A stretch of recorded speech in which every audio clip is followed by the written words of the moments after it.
Mapagpalang araw kapatid, mapagpalang umaga kung umaga man dyan, mapagpalang tanghali, mapagpalang hapon, mapagpalang gabi. Anumang oras dyan, pagpalain po ikaw kapatid ang iyong sambahayan na makikinig ngayon sa ating mensahe.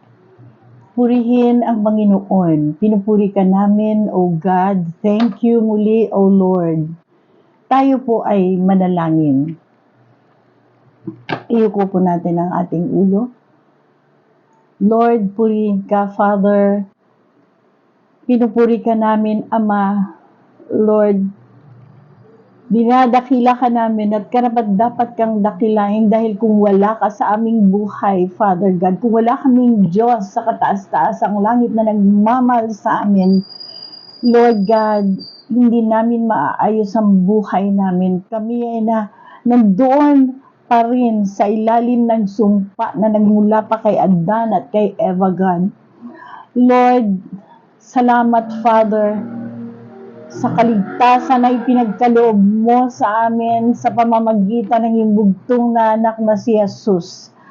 At salamat, Father God, na patuloy kang nagpapadala ng iyong mensahe, patuloy kang nangungusap sa amin, God, sa kapangyarihan ng iyong banal na Espiritu, Father.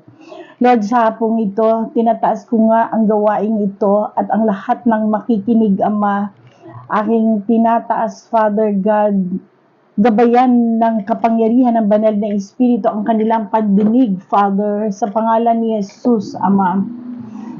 Lord God, dinideklara ko rin ang proteksyon, Father God, sa bawat isa sa amin, Lord God, sa aming mga mahal sa buhay. Lord God, dinideklara ko sa mga oras na ito na ligtas kami, aming mga mahal sa buhay, laban sa anumang kapahamakan, physical man, spiritual, Father God, intellectual, emotional, Father God, para sa aming mga mahal sa buhay, sa amin, Father God, saan man sila naruroon, nakikita mo sila, kilala mo sila, Father God. Lord, declaration in the mighty name of Jesus Christ, we are safe, Lord God, against any harm, Panginoon, ngayon at magpakailanman. At tinataas ko nga ang panalangin ito sa iyong mga kamay, maging mabango itong samyo sa iyong hininga, Father. Lord, hallelujah, in the name of Jesus Christ, and by the power of the Holy Spirit, Father God.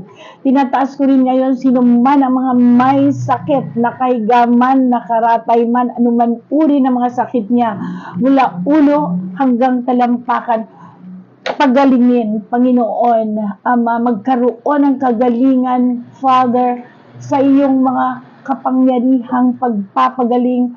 Ang mga latay at sugat ng aming Panginoong Jesus ay nagbigay ng kagalingan sa mga may sakit na nagpapakumbaba, Panginoon, sa harapan o sa paanan ng cross ni Jesus, sa paanan ng kanyang Panginoong, sa iyong trono, Father, sa pangalan ni Jesus, Father God, at kapangyarihan ng banal na Espiritu, magkaroon, matanggap nila, Panginoon, kagalingan, kahit anong sakit, Panginoon, walang imposible sa iyo, Ama. Lord, tinataas ko sila ngayon, Father, na mga nakikinig, na kailangan, Panginoong, ipanalangin ang mga sakit nila, Father. Lord, in the name of Jesus Christ, at muli ko itong siniselyuhan ang panalangin ito ng dugo ni Jesus, siniselyuhan ko ito, Panginoon, ng selyo ng banal na Espiritu, huwag itong pakialaman ng kalaban, Father. In the mighty name of Jesus Christ, thank you. Thank you, Father God, for all the protection and safety against any harm for every one of us, Father God.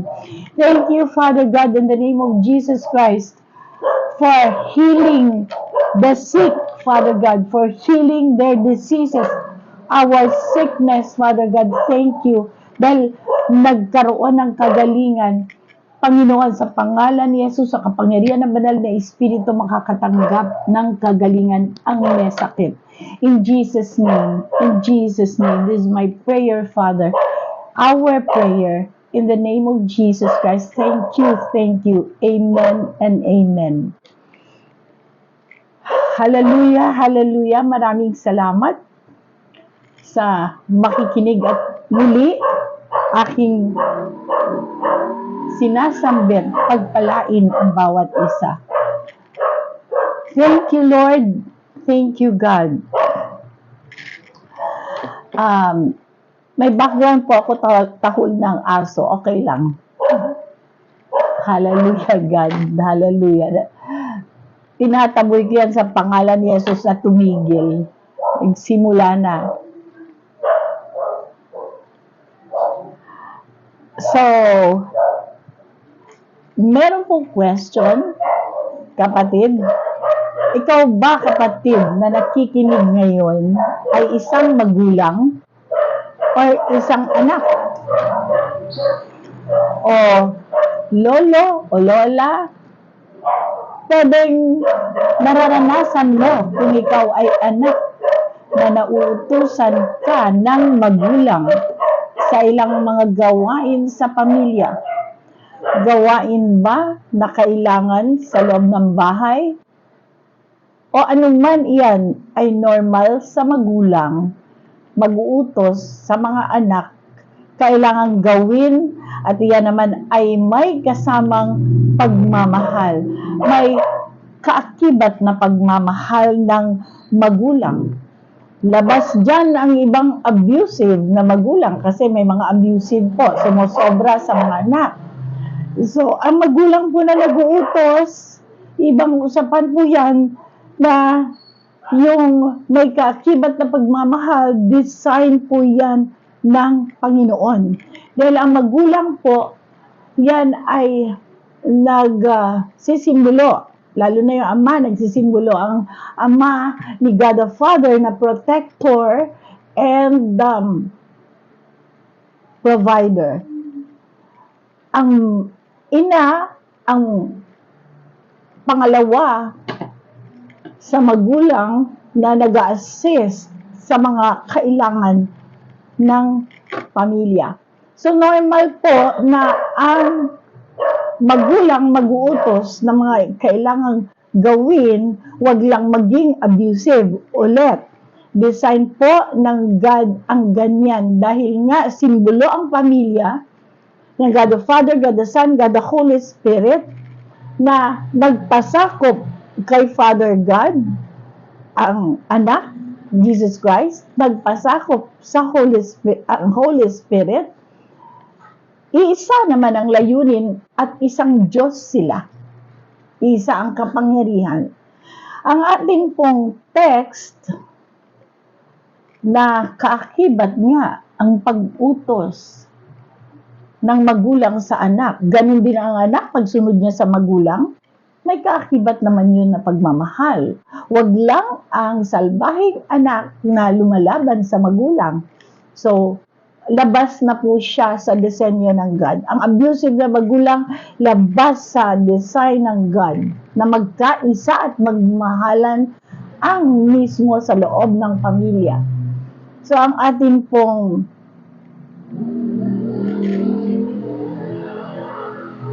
tema, may damdamin ka bang gutom sa pagmamahal? Gutom sa pagmamahal. Atin pong teksto. Mark chapter 12 verse 31, New Century Version. The second command is this: love your neighbors as you love yourself. There are no commands more important than this. Sa Tagalog, Marcos chapter 12 verse 31, ang pangalawa ay ito: iibigin mo ang iyong kapwa na gaya ng iyong sarili. Walang ibang utos na hihigit sa mga ito. So, pangalawa lang po yan. Ang una po, na utos, dahil pangalawa po yan, ang pangalawa ito, ibigin ang iyong kapwa na gaya ng iyong sarili. Walang ibang utos na higit sa mga ito. Okay? Ang unang utos, dahil yan ang pangalawa sa pinakamahigit na mga utos, ay Mark chapter 12 verse 29. Jesus answered, the most important command is this: listen, people of Israel. Ang Israel po dito, ito po yung mga tinawag niya. Nagsisimbolo po ito ng mga tinawag ang Israel. So, tayo po ay mga tinawag. Lahat po ng nakikinig ay tinawag. Kung ayaw mo makinig, baka hindi ka pa ngayon tinatawag. Pero pag ikaw nakinig, ikaw po ay tinatawag na ng Panginoon.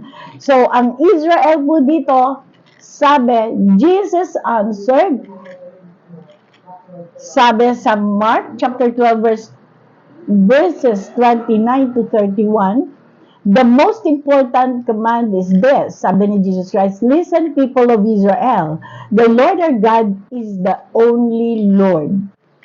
Wala na pong ibang Diyos. Verse 30, love the Lord your God with all your heart, all your soul, all your mind, and all your strength. Verse 31, the second command is this. Ito po yung teksto natin, okay? Love your neighbor as you love yourself.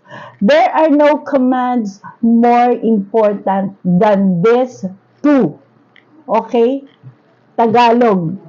Tatagalogin ko, Marcos chapter 12, verses 29 hanggang 31. Ang Panginoon nating Diyos, ang Panginoon ay pakinggan mo, Israel. Muli, Israel, nagsisimbolo sa mga taong tinawag niya.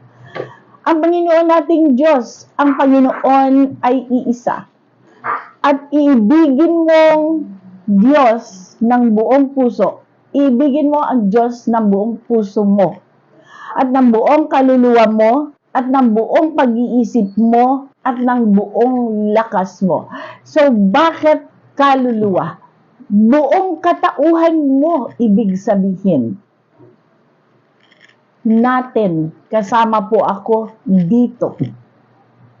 Na buong puso ko, buong kaluluwa ko, buong isip ko, buong lakas. Ibig sabihin, pagsumikapan, buong lakas. Pagsumikapan ang pag-ibig kay God. Paano ba ang God iibigin? Paano natin mahalin ang Diyos na hindi natin nakikita? Hindi natin nahahawakan? Hindi natin maririnig ang boses niya?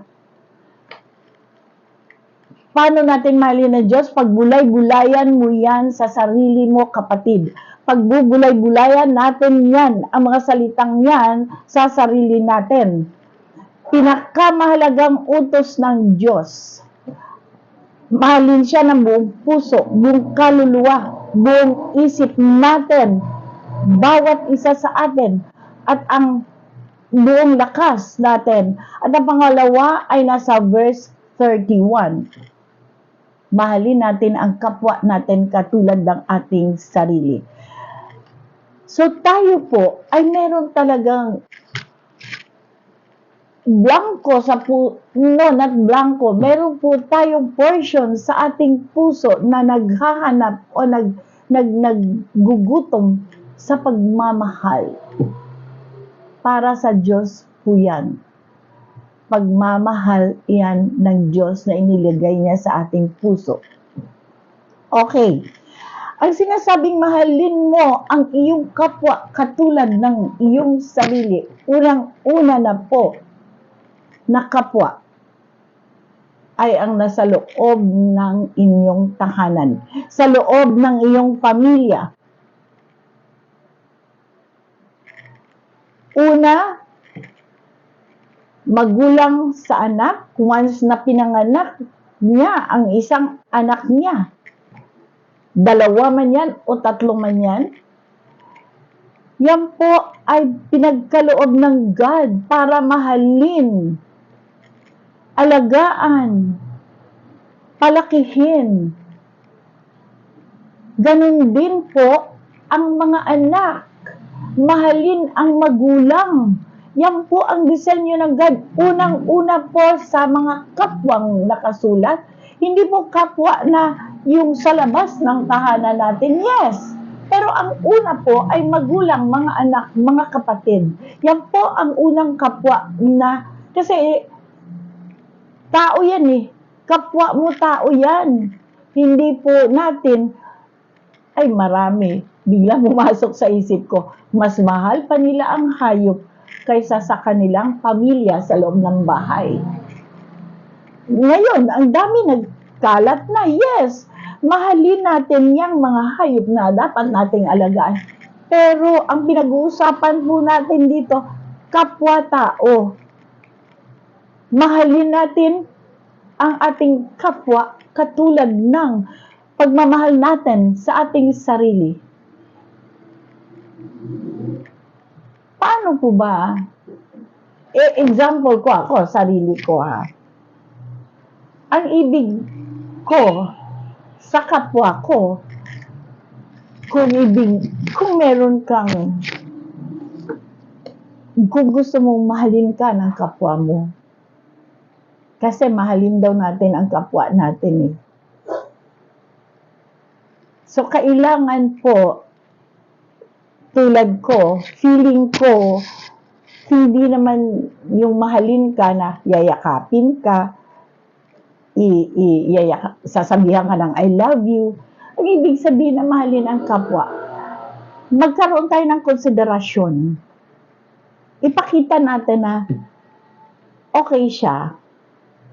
Meron namang, kung ang gulo-gulo niya sa'yo, hindi maganda ang pakita niya sa'yo, lalo na yung minamarites ka. Ang sabi naman, di ba sa Biblia, mahalin mo ang iyong kaaway.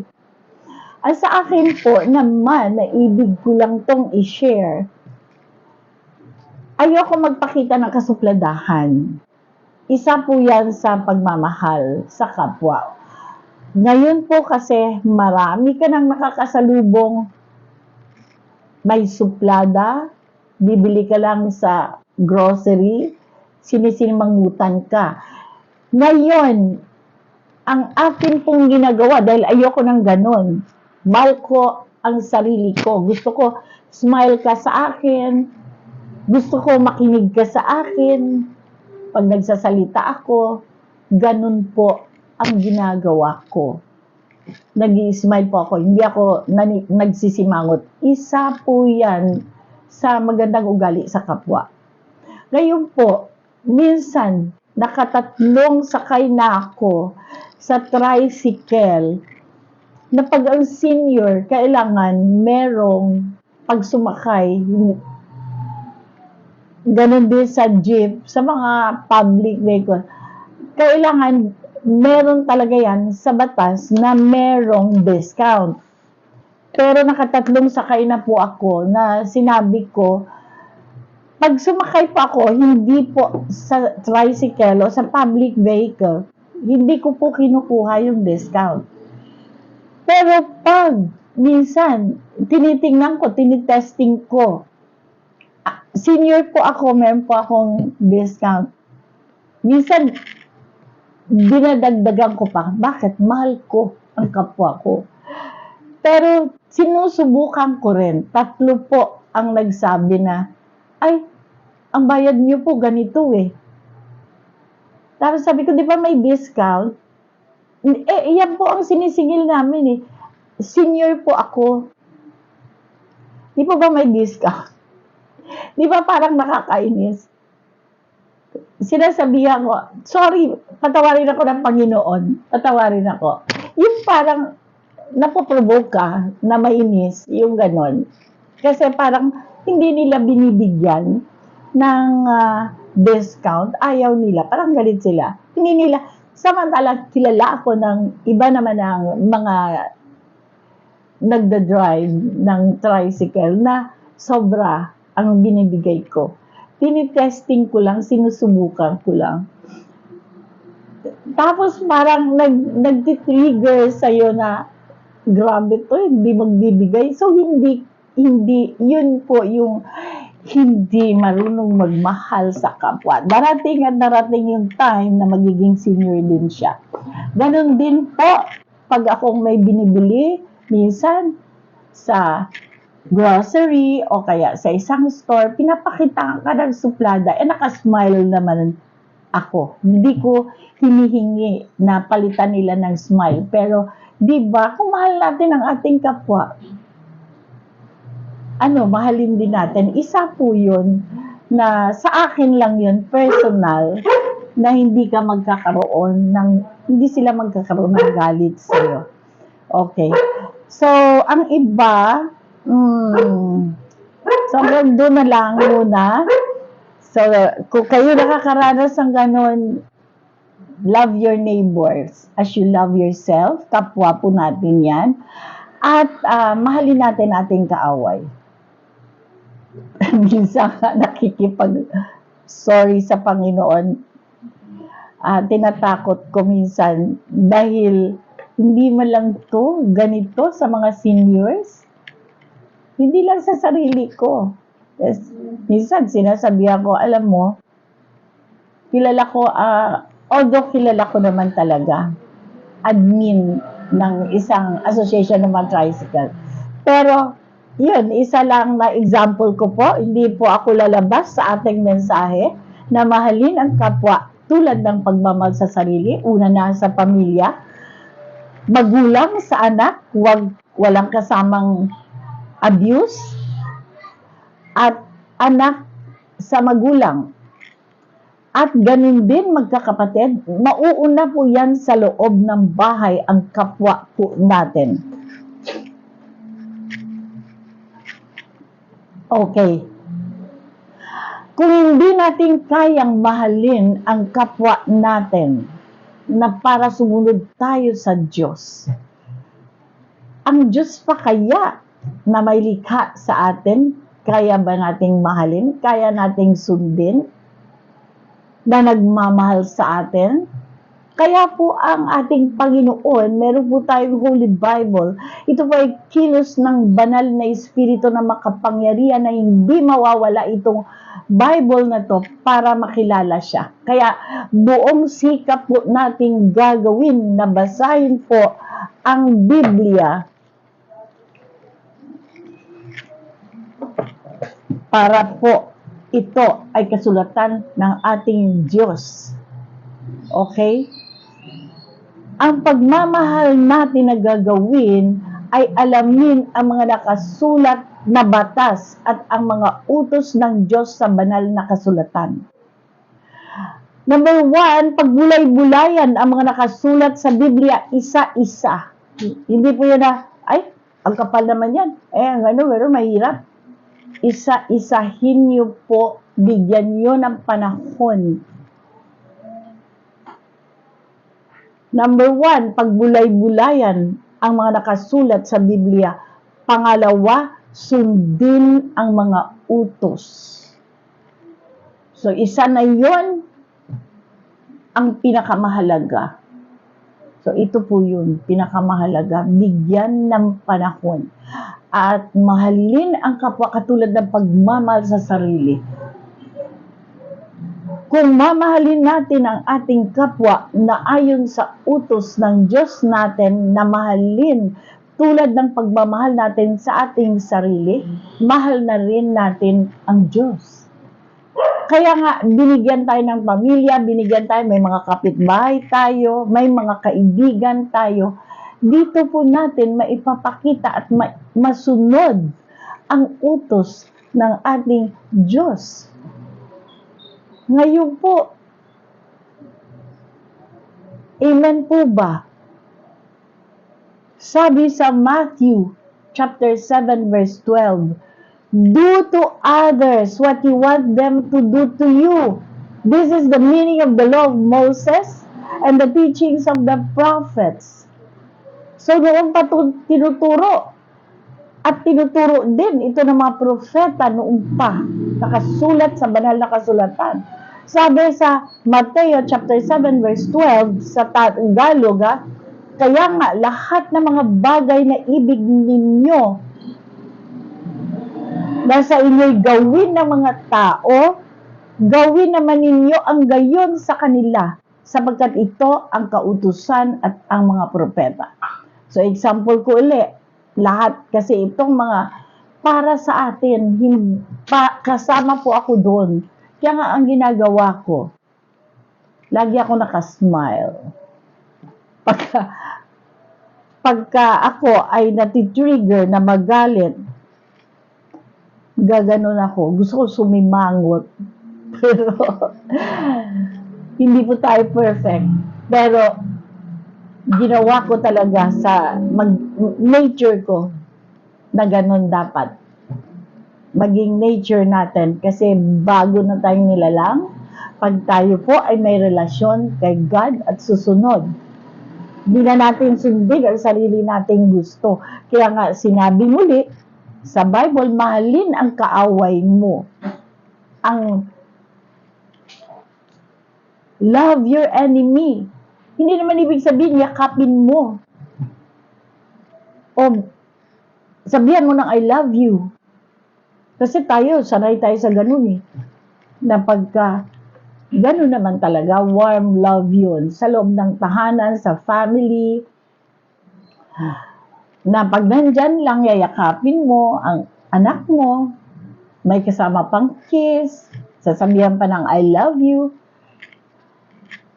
Dapat. Ganon. Paano naman kung sa kapitbahay? Siyempre, hindi naman ibig sabihin o mga kaibigan mo na talagang maliban na lang sa mga special occasion. So, kaya nga, Mateo chapter 7 verse 12, lahat ng mga bagay na ibig ninyong sa inyo'y gawin ng mga tao, gawin naman ninyo ang gayon sa kanila. Kung ayaw niyo po, sapagkat ito ang sa kautusan at ang mga propeta. Kung ayaw niyo pong supladahan kayo, huwag niyong supladahan. Kung gusto po ninyo, pagdating nyo ng senior, bibigyan kayo. Pag nasa senior age na kayo, bigyan kayo ng mga nararapat. Halimbawa, discount. Sa pagkain. Pagdating, sa mga kabataan po ito, huwag niyo pong supladahan ang mga seniors. Dahil naranasan ko po yan na nasupladahan ako na yung tatlong nagda-drive ng tricycle, sinusupladahan ako. Ay, ang intention ko talaga, hindi ko kukunin. Tinitesting ko lang sila. Hindi po ako nangingi ng discount. Binabaya. Maliban na lang minsan, meron namang mga tricycle driver na, hindi ma'am, hindi. Sabi ko, sige na, tanggapin mo na to. No, ma'am, hindi. Ayun, di ba? Praise God. Talagang nakakatuwa. Sabi ko, God bless you. God will bless you more. So, yan. Sabi sa 1 Peter chapter 4, verse 8, most importantly, love each other deeply because love will cause people to forgive each other for many sins. So, pagmamahal po sa pamilya, magulang sa anak, anak sa magulang, magkakapatid. Yun po yung mga kapwa natin. Muli kong uulitin. And sa mga kapitbahay, sa mga kaibigan, sa mga kasama sa school, classmates, schoolmates, kasama sa hanap buhay. Kung pinapakitahan kayo ng hindi maganda, marami pong ganyan. Meron pa nga binubuli ng mga estudyante. Ipag-pray nyo. Lapit nyo sa Panginoon. Ilapit sa Panginoon. Hindi naman ibig sabihin na, uy, I love you. Yayakapin kita, pero pakitahan pa rin ninyo na maganda. Maliban na lang kung abusive. No, labas dito ang abusive. Kailangan din iwasan natin na na-abuse tayo. So, lalo na mga bata, kailangan talaga ipag-pray. Kasi iba na talaga ang panahon ngayon. Pasama na ng pasama. Napakarami na pong mga bullies sa school. Kahit po sa kanilang mga trabaho.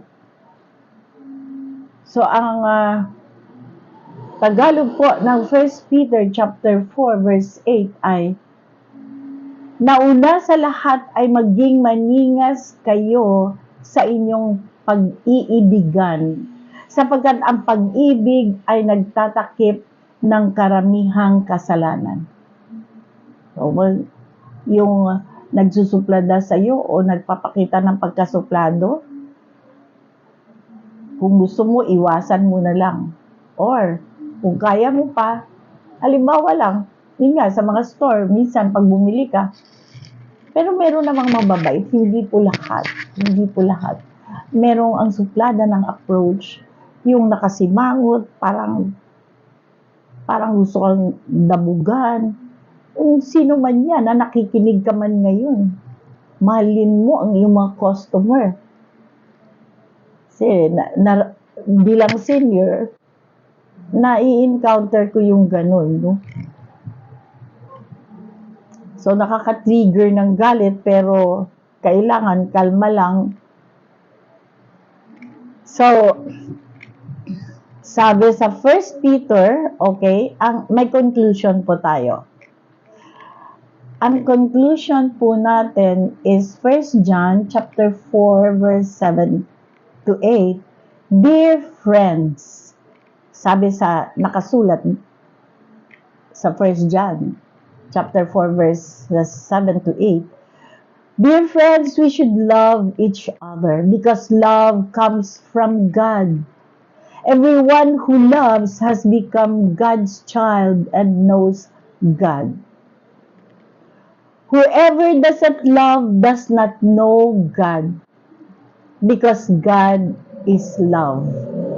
So, Tagalog, para mas maunawaan ang ibig pa ng Tagalog, unang 1 chapter 4 verses 7 to 8, mga minamahal, mga ibigan tayo sa isa't isa, sapagkat ang pag-ibig sa Diyos at ang bawat umiibig ay ipinanganak ng Diyos at nakakakilala sa Diyos. At hindi umiibig ay hindi nakakakilala sa Diyos, sapagkat ang Diyos ay pag-ibig. So yun, sa loob po ng bahay, sa family, magbigayan po. Magbigayan. Ama, ina, relasyon, sa loob ng family. Una sa kapwa na mamahalin. Magulang, mahalin ang anak. Walang abuse dito dahil ang bata, pag lumaki na abuse, may galit po yan. Magtatanim po ng galit at nagiging rebellious. Ang anak, kailangan naman sumunod sa magulang kung mahal naman siya. Walang kahit abusuhin ka.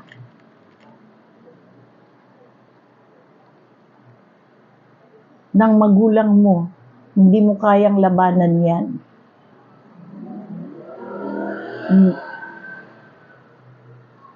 Okay?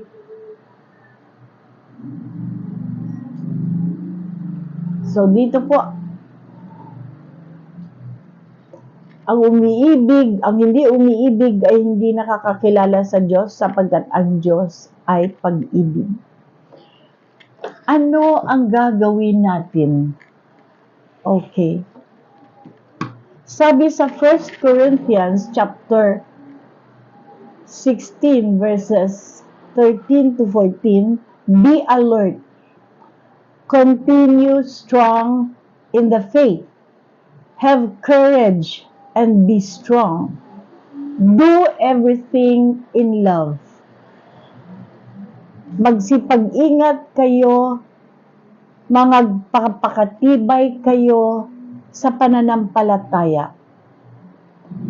Kayo'y magpatibay ng loob, kayo'y mga magpalakas.